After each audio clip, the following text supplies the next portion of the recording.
ఒరే బుల్లబ్బాయి ఈ రోజు అయితే వైజాగ్ గిరి ప్రదక్షిణకి అయితే వెళ్తున్నాం. స్టేషన్ కి వచ్చాము. ప్లాట్ఫామ్ మీద ఖాళీ లేదని ప్రసాద్ అటు సైడ్ అయితే వెయిట్ చేస్తాను. మరి మొత్తం అయితే ఎక్కేసి దీనిపైకి ఎక్కేసాడు కదా.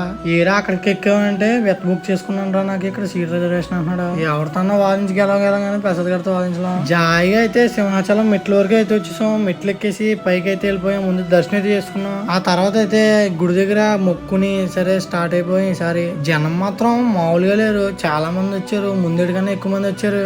ప్రసాద్ వీడియో తీరా అంటే ఫోన్ 360 డిగ్రీస్ కవర్ చేస్తున్నాడు. మళ్ళీ ఎలా తీయగలవా అంటున్నాడు. మళ్ళీ నేను ముందుగా ఎంత దర్శనం చేసుకుంటున్నాం అంటే గిరి తిరిగేసాక దర్శనం చేసుకోవడానికి అయితే అవ్వట్లేదు. కాళ్ళ నొప్పులు వచ్చేస్తున్నాయి వెళ్ళలేదు. అందుకని చెప్పి ముందు దర్శనం చేసుకుని అయితే స్టార్ట్ అయిపోయి దారిలో అయితే రథం కూడా కనబడ్డది. ఎప్పుడు రథం కూడా చూడలేదు. ఈసారి రథం కూడా చూసాను. నిన్నటి వరకు పొలమని వర్షం పడ్డది. మాత్రం ఈ రోజు మాత్రం వానే పడలేదు. చూసారా దేవుడు మహిమ. మొత్తానికి అయితే కంప్లీట్ చేసాం. అందరి ఫీలింగ్ ఒకటే.